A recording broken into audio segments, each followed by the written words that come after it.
அனைவருக்கும் வணக்கம். நம்ம இப்போ செய்ய போகிறது லேயர் பிரியாணி. அதுக்கு ஆயில் வச்சுருக்கேன், மசாலாஸ்லாம் ரெடி பண்ணியிருக்கேன். பட்டை, லவங்கம், பெருஞ்சீரகம், கருப்பு ஏலக்காய், சாதா ஏலக்காய், கொஞ்சம் ஜாதி பத்திரி, பேலீஃப், இது எல்லாத்தையும் நம்ம இப்போ தாளிப்பு போடணும். இந்த மசாலாஸ் எல்லாம் போட்டுடலாம். போட்டுட்டு ஆனியன் நல்லா ஃப்ரை பண்ணிக்கலாம். அதில்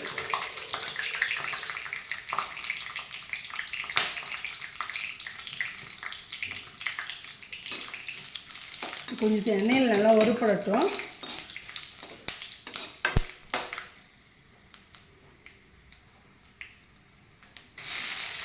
ஆனியன் போட்டு நல்லா ப்ரௌன் ஆகிற வரைக்கும் வறுத்துட்டு கொஞ்சம் எடுத்துட்டு அதுக்கப்புறம் நம்ம சிக்கன் எல்லாம் போட்டு ஆட் பண்ணிக்கலாம்.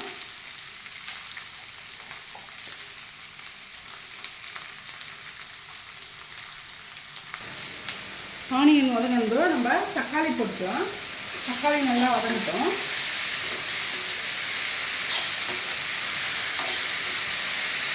இது ஒரு மூடி போட்டா நல்லா சீக்கிரமாக வெந்து போயிடும்.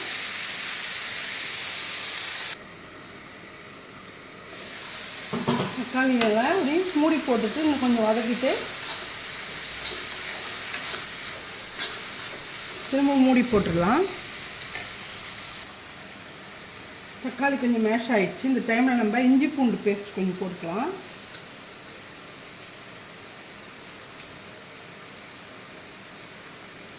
போட்டுட்டு அதில் சிக்கன் நம்ம ஆட் பண்ணிடலாம்.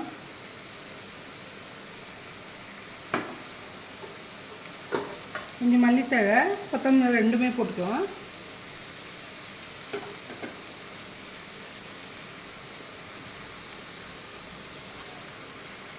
இதிலே மசாலாவும் போட்டுட்டு நல்லா மூடிடலாம். லேயர் பிரியாணிக்கு இதில் கொஞ்சம் மசாலா ஜாஸ்தியாக போட்டிங்கன்னா லேயர் போடும்போது நல்லா டேஸ்ட்டாக இருக்கும். மசாலாலாம் ஆட் பண்ணிக்கலாம். கொஞ்சம் மஞ்சள் பொடி,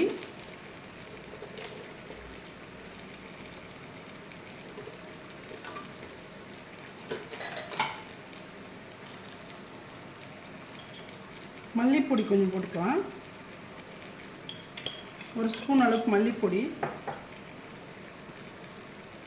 சில்லித்தூள் கொஞ்சம் போட்டுக்கலாம். ஒரு ஸ்பூன் அளவுக்கு சில்லித்தூள், கரம் மசாலா ஒரு ஸ்பூன் அளவுக்கு போட்டுக்கோங்க. எல்லாத்தையும் போட்டுட்டு உப்பு இது மேலே ஆட் பண்ணிக்கலாம்.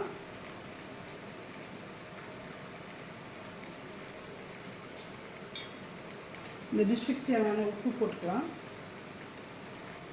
இதில் பாதி போட்டுக்கோங்க. லேயர் பிரியாணிக்கு ரைஸில் பாதி போட்டுக்கலாம். இதெல்லாம் போட்டுட்டு இதை அப்படியே மூடிடுங்க. அப்படியே வெந்துட்டுருக்கட்டும். மூடி வச்சதை எடுத்து நல்லா இது மாதிரி கிண்டி விடணும். இன்னும் கொஞ்சம் தண்ணி குறைஞ்சதும் நம்ம எடுத்துட்டு லேயர் போட்டுடலாம்.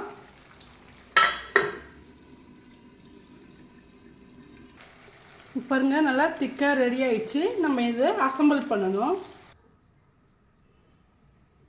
இது மாதிரி திக்காக அடி அகலமாக பாத்திரம் நல்லா அடி வெயிட்டாக இருக்கணும். அது மாதிரி வச்சுட்டு கொஞ்சம் நெய் போட்டுக்கலாம் அடியில்.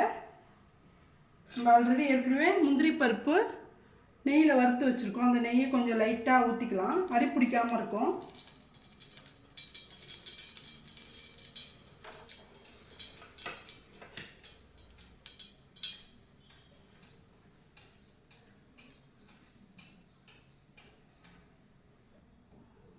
நெய் போட்டு கொஞ்சமாக ரைஸ் போட்டுக்கலாம். இதில்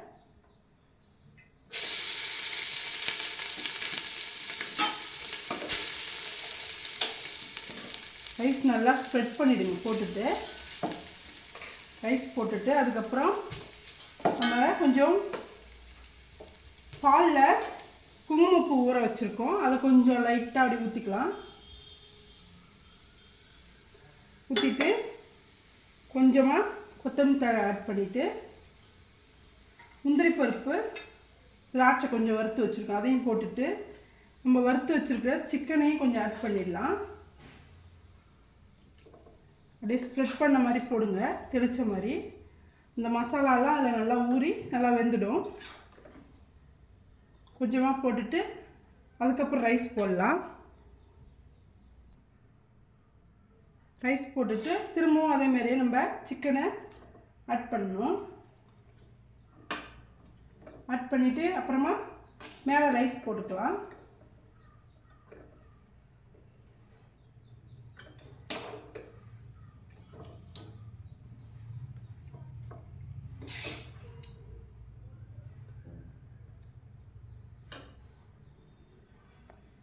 இது மாதிரி நம்ம கொஞ்சமாக பால் போட்டுக்கலாம்.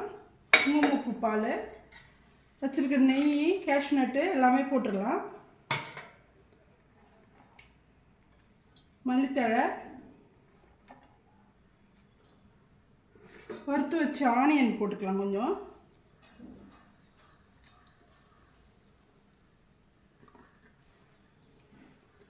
போட்டுட்டு இது மேலே இந்த ரைஸ் ஆட் பண்ணிடலாம்.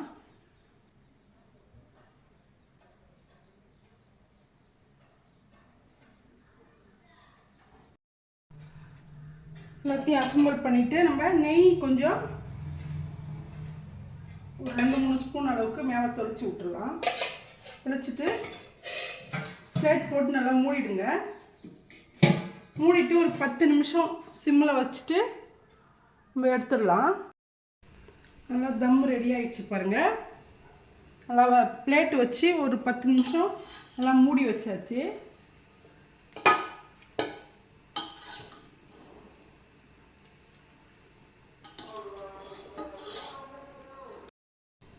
பாருங்கள், லேயர் ரெடி ஆகிடுச்சு. நம்ம பிரியாணி பிளேட்டில் எடுத்துட்டோம். பாருங்கள், லேயர் பிரியாணி ரெடி ஆகிடுச்சு. இந்த வீடியோ பிடிச்சிருந்தா லைக் பண்ணுங்கள், ஷேர் பண்ணுங்கள், கமெண்ட் பண்ணுங்கள், சப்ஸ்கிரைப் பண்ண மறக்காதீங்க. நன்றி.